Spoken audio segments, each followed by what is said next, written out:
Hi everyone, our subject today is fever in children over 3 months of age.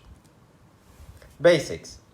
Fever represents one of the most common chief complaints in the emergency department as compared to infant less than 3 months of old, older infant and children more reliable manifestations, sign and symptoms specific to the cause of fever. Infant 3 to 6 months of age still demonstrate limited ability to localized infection. Non-verbal and developmentally delayed children may also exhibit limited ability to localized infection. Basics. Concern for acute fever without an obvious source depend on the height of fever, the age of patient, as well as immunization status, temperature, 38 Celsius or more. Unsuspected occult bacteremia has been defined as bacteremia in otherwise well-appearing but febrile infant and toddler. A child is incompletely immunized if they have not yet received at least 2 immunizations with the Streptococcus pneumoniae, conjugate, and Haemophilus influenza type B vaccine. In children more than 36 months of age, most causes of fever can be identified clinically without the need for extensive evaluation. Urinary tract infection, pyelonephritis occur in 3 to 10% of patients with fever, depending on the age and risk factor. History. Symptoms of disease may be nonspecific in infant and include history of fever, poor feeding, fuzziness, sleepiness, seizure, rash, cough, rhinorrhea, difficulty breathing. In toddler and older infant, general malaise, irritability, decreased oral intake, decreased urine output, pain, ear, mouth, throat, joint, chest, head, arm, leg, face, abdomen.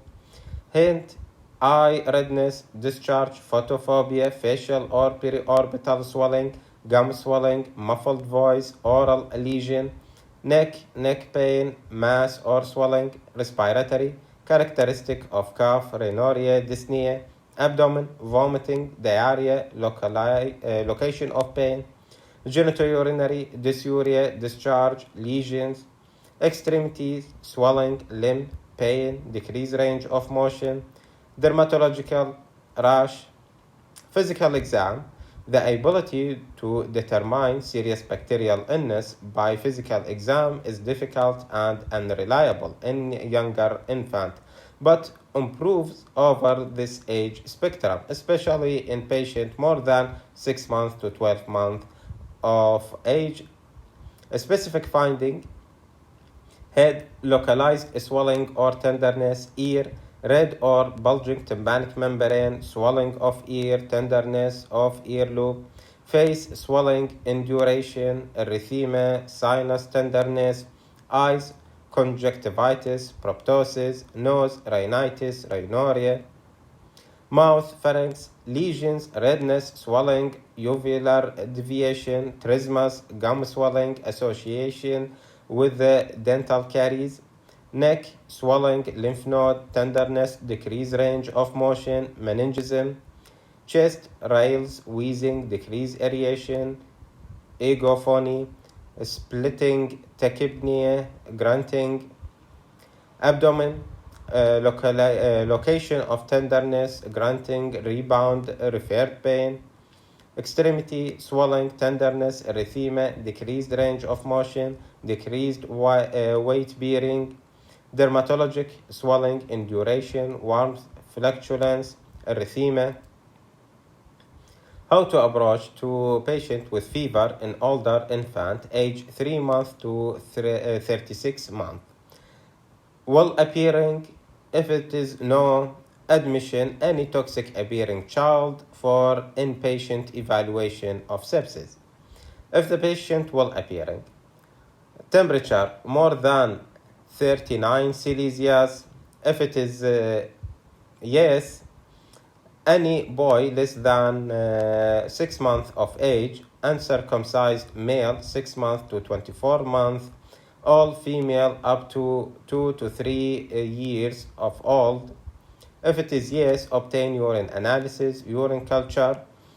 If it is abnormal with the positive urine culture, this is UTI. If it is a negative urine culture, could be viral cystitis, viral illness, other causes of pyuria, Kawasaki disease, appendicitis.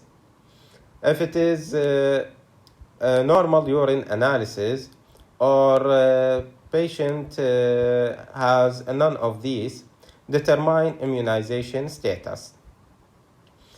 If the patient immunization up to date or has a fever less than 39 Celsius, arrange follow-up, no lab work-up necessary. This is viral illness, drugs, toxin, immunization. If it is incomplete immunization, include infant age less than 6 months. Obtain complete blood count. If white BC more than 15,000, obtain blood culture and begin empiric antibiotic therapy. If white BC more than 20,000 or respiratory finding, obtain chest X-ray. If they are present, consider stool study for the blood white BC and culture. Follow up in 24 hours. If it is abnormal chest X-ray, this is pneumonia. Positive blood culture, this is bacteremia, meningitis, other serious bacterial infection, contamination. Negative blood culture, could be viral, drugs, toxin, or immunization.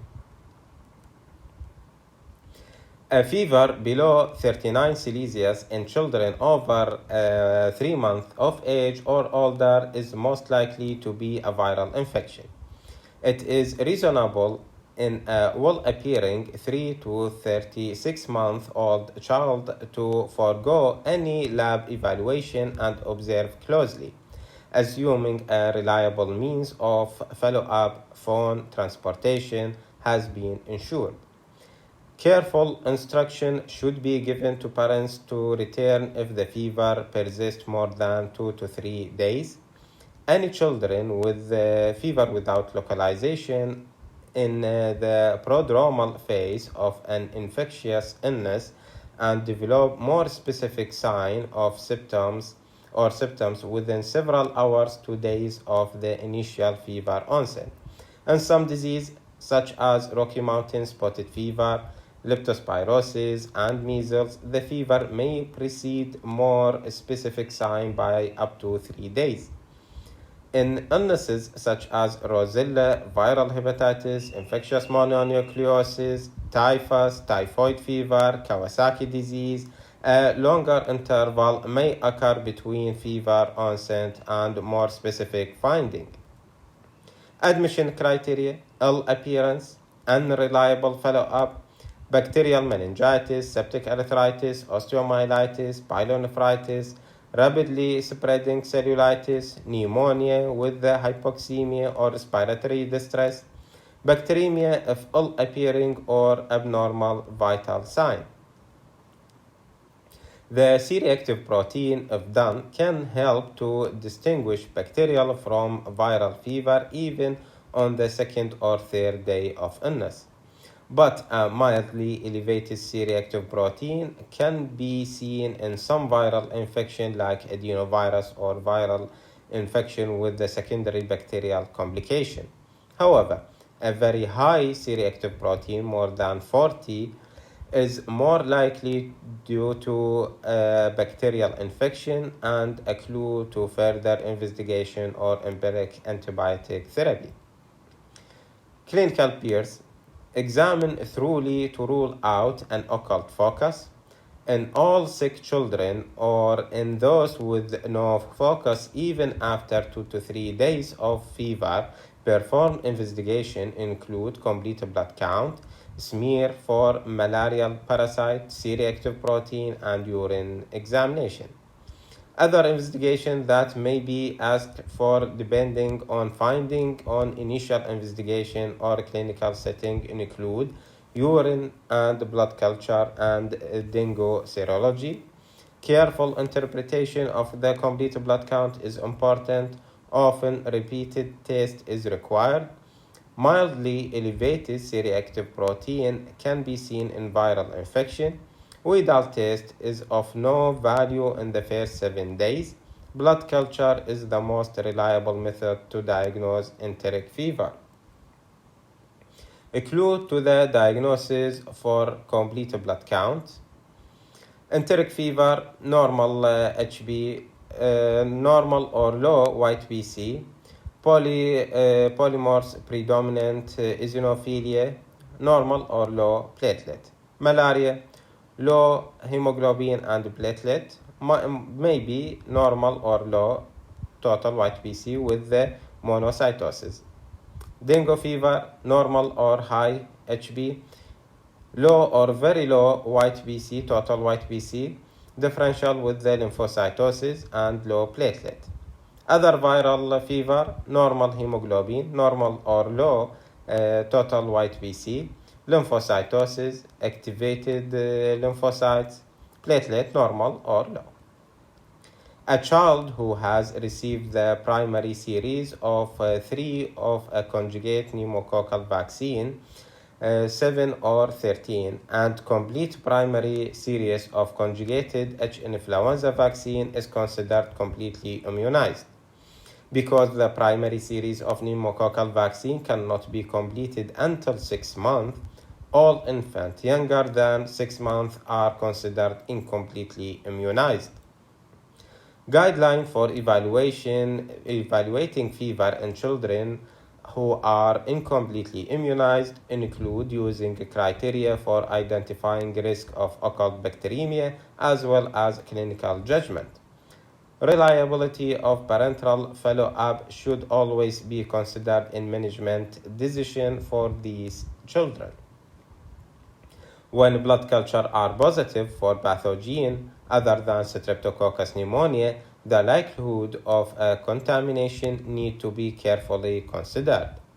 Neisseria meningitis, H. influenza type B, and Staphylococcus aureus are likely pathogens, and those children should be, if not already, admitted for a full sepsis evaluation and treatment.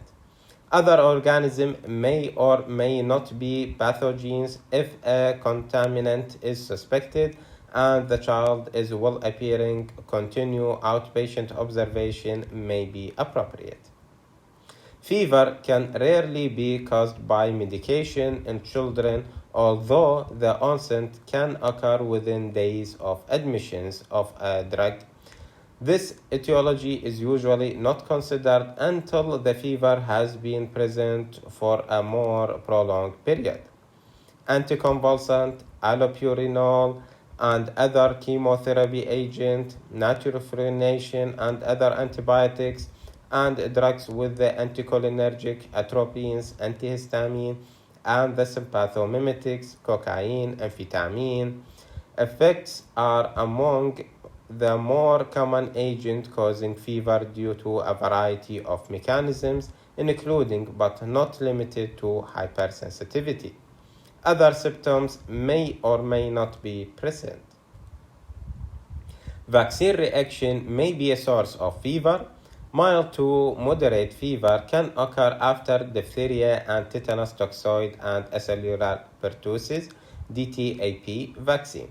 Extremely high fever, 40.5 Celsius, that were occasionally seen after administration of the previously used DTP wholesale preparation are extremely rare following administration of the currently available acellular preparation. Fever occur in approximately 5% to 15% of children within 5 to 12 days of receiving the measles, mumps, and rubella MMR vaccine. Those receiving the combination MMR and varicella vaccine MMR-V are more likely 22% to develop fever. Peers and pitfall. Recent vaccination improvement have substantially decreased the incidence of serious bacterial infection in this population. Herd immunity does help even for an immunized child. Care must be taken to appropriately apply vaccination status to your decision-making process. Avoid inadequate or incomplete evaluation. Thank you